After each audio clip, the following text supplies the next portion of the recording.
Hi, I'm Cooper Schuh. I play in a band called Gorgatron right now. It's a death metal band based out of Fargo. Um, yeah, and this is my favorite guitar. It's called the Salmon.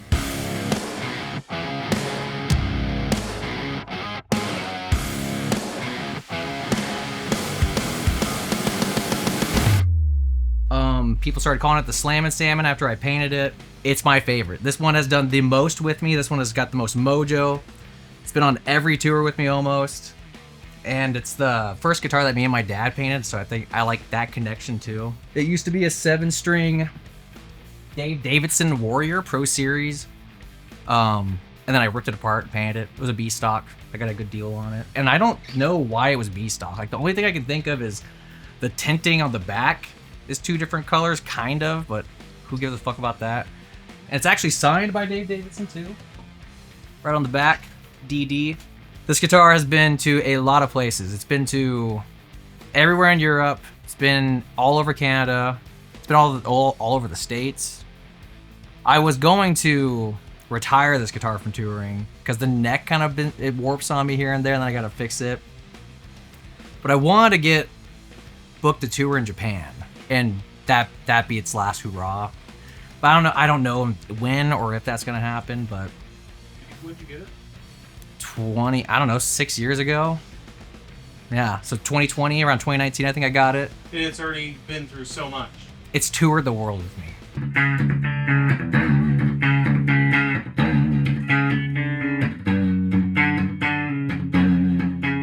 This one I feel like home with, and I don't know, it's kind of one of those things where, like, obviously I love it. Obviously it's like cool looking, and I've just done the most with it. And also, a lot of people associate me with this guitar. A lot of people know that it's called the Salmon. People have named it the Salmon. And yeah, again, it's been through so much with me. The most character.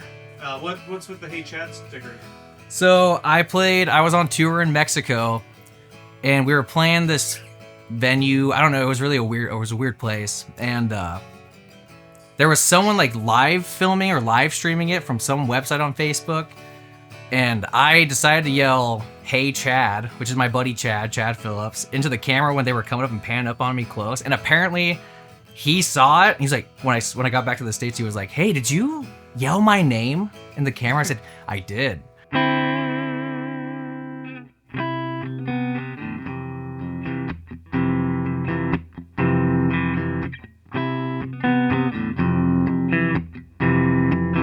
What is your favorite memory with this guitar? Oh man, there's so many.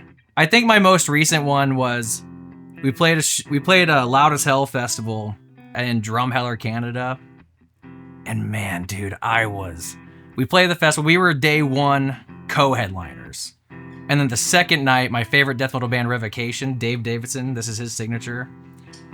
The second night he was headlining, so we stayed the second night before hitting a different show in Canada. And dude, we celebrated the first night. We got fucking fucked up. We got really fucked up. Celebrated all night. I saw the sun come up, and then I went to sleep in our tour bus. And then I wake up to hearing Dave Davidson Revocation doing sound check. I fucking got up, hungover as fuck, watched Revo do sound check, and then I saw Dave come back to like the green room area, and I was like, dude, so hungover, still drunk. "Hey Dave, can you sign some stuff of mine?" And he was not having it. He was not about it. He's like, "Oh yeah, sure, dude."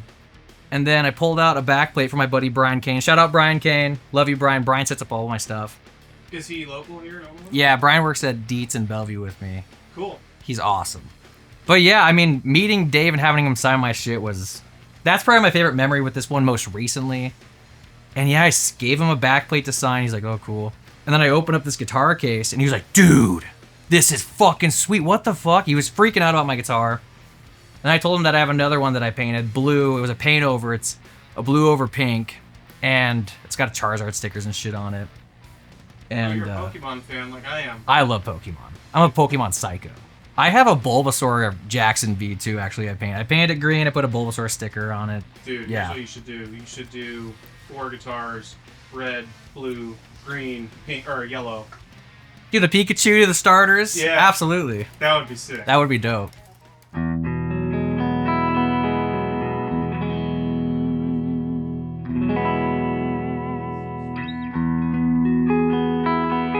My other favorite memories are just like playing it live. Like making a conscious effort for some reason to be like, I'm playing the Salmon at this festival. I'm playing the Salmon at this festival. Like playing at Scene Extreme Fest in front of like 3,000 people with this guitar. Check Metal Gate Fest with this guitar in front of 2,000 people. That was, I don't know, that's cool. It's just, this thing has energy. I don't know. Yeah, I fucking love this guitar. Sometimes I'm like, yeah, I'm going to play my whatever, my Les Paul.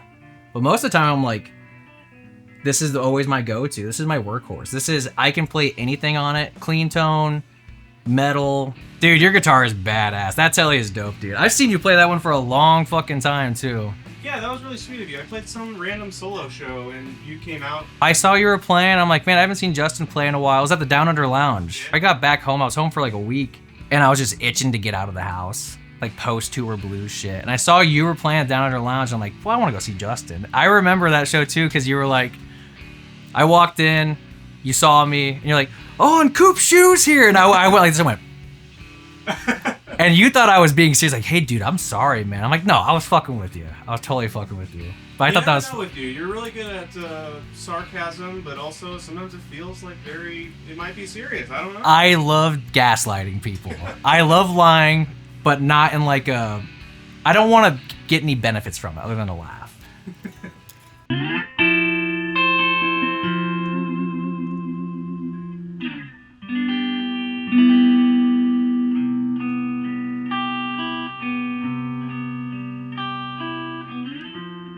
I think as a player, it would be happy with me.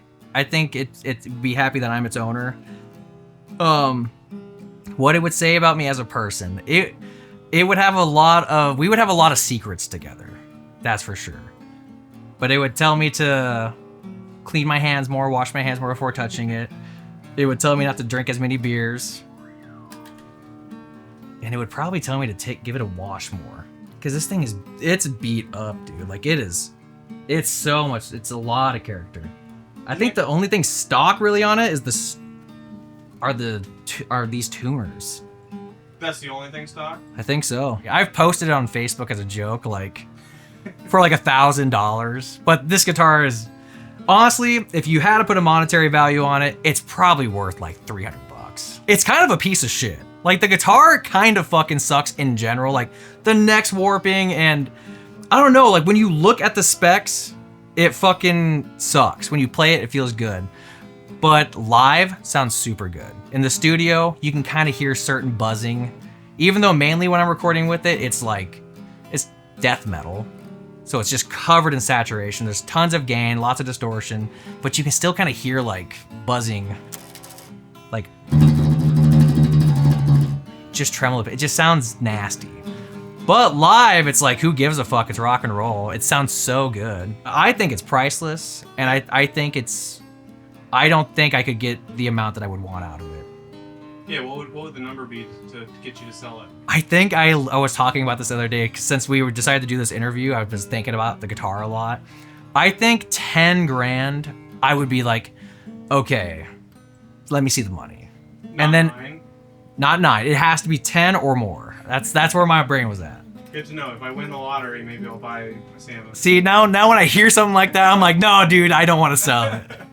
It was on this last tour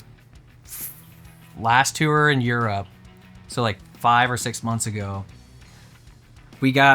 Our flight was delayed an hour, so then my next 4 connecting flights I missed them all. I was in an airport for 46 hours. I checked this one because you have to check it for some reason going back into the States, and it was gone. It was long gone.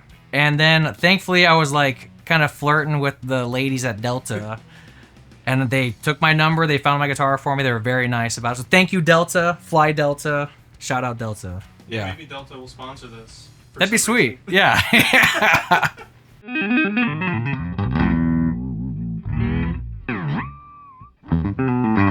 Has this guitar ever sabotaged you?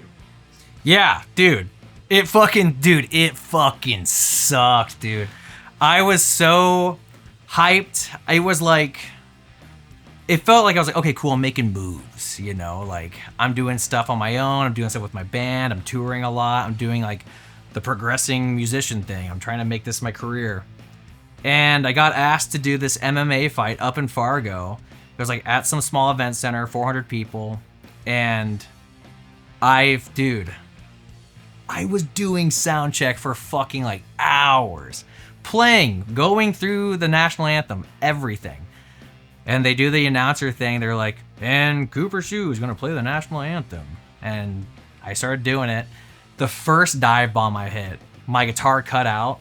My bass player, Cameron Duval, shout out Cam, he was filming. I'll never forget. The first time my signal cut, when I did the dive bomb, he's filming, and he goes like this. He looks up at me, he goes... and I was like, fuck, dude. And then it just kept cutting the whole time.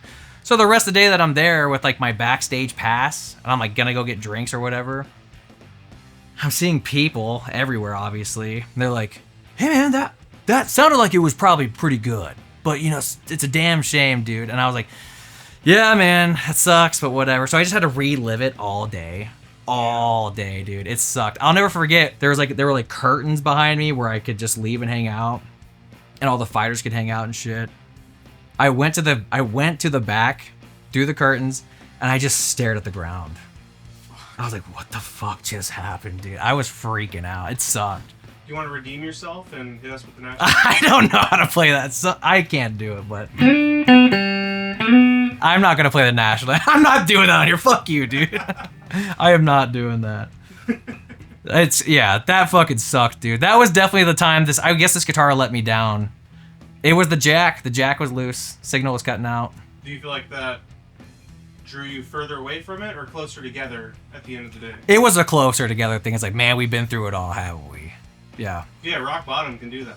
Yeah, it's like, here we are. We're here together. This isn't necessarily your fault. It's not necessarily my fault. It's just something happening. Yeah.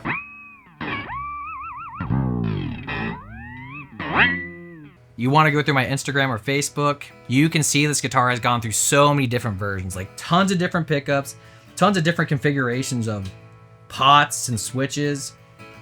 And sometimes I put a pickup in it and I'm like, oh dude, this thing can do like this is my death metal guitar, but like good clean tone.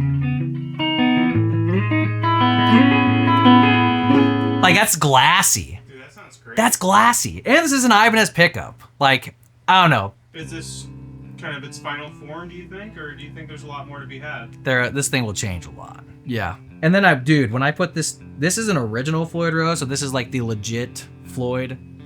So it's, I think I get more sustain with this Floyd. Because usually I've swapped out like 4 other, I think they're 1500 series Floyds. They're just black, just cheap, mass made. I've destroyed them. Just cheap Chinese metal. And then I put this in it because I got sick of breaking them. And it's just, sounds good. I want this to be like the Eddie Van Halen guitar, like the Frankenstrat. That's what I would want. That would be so cool. Like, you know, you see the Bullseye Zakk Wylde guitar, you see the Dean from Hell, the Dimebag guitar. I would like it to be something like that. That'd be cool. I don't think that'll happen, but that'd be cool. That would be really sweet. It could. Yeah, it could, Justin. I talked to my girlfriend about, I'm a morbid person. Like, what are you gonna do with my shit when I die? And I always ask her like specific stuff. I said, what are you gonna pick? What are you gonna keep? And she wants to keep my Gibson Explorer. But when I first asked that question a while ago, I gave dibs to my drummer, Matt Johnson. But then Brian Kane really wanted Brian. I mentioned Brian a lot in this. He does a lot for me. Brian, thank you so much. I think this would go to Brian because I know Brian would take care of this the most. I think Brian knows how important this is to me. I think a lot of people know this guitar is important to me, but Brian's the one that I think would really take care of it. I know he would play it. But honestly, it should just get burned after I die. Like, it should just, something crazy should happen to this thing. It's been through so fucking much, dude. I remember it's got all this wood glue shit on it because I don't know. I think it was just the way I painted. This is the first one I really painted. There's binding along the sides. It fell off. The binding just came off. So I tried to re-glue it with wood glue at band practice and it wouldn't stay on. So I just got rid of it, so now there's just a bunch of goop there. There's so much shit with this thing, dude. So it's, I don't know. I think Brian Kane should have it. Brian Kane. Brian Kane, that's the You answer. guys heard it here first. Yeah, I have ADHD, so I just go all over the place. But Brian Kane gets the guitar. yep. You don't want it to be buried with you. Don't want to be buried with me. I don't want Chad to have it, because fuck Chad. Chad, fuck you. I love you, but fuck you. Yeah, being buried with it would be cool, but it needs to be played if it's still around. Brian. Yeah, that's the kind of the cool thing about instruments is they can be passed down for generations. This was the obvious choice for me, was this guitar, but I have a G&L ASAT, like a telly shape, and I got it from my grandpa after he passed away, and I was like, man, I should bring that one. Because, that one's super special to me. Me and my grandpa would play a lot. But this one's been through everything. Me and my dad put it together. Yeah.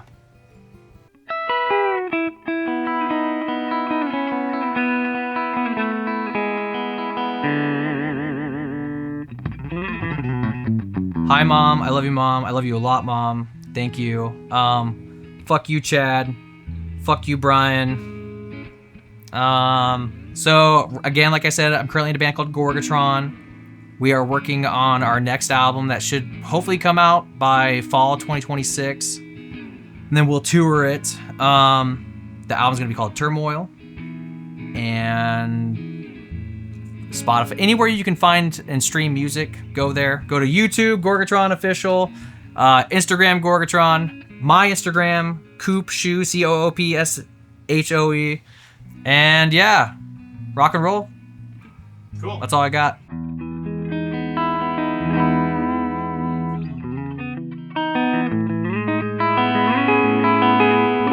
That's glassy. Dude, that sounds great. That's glassy. And this is an Ibanez pickup.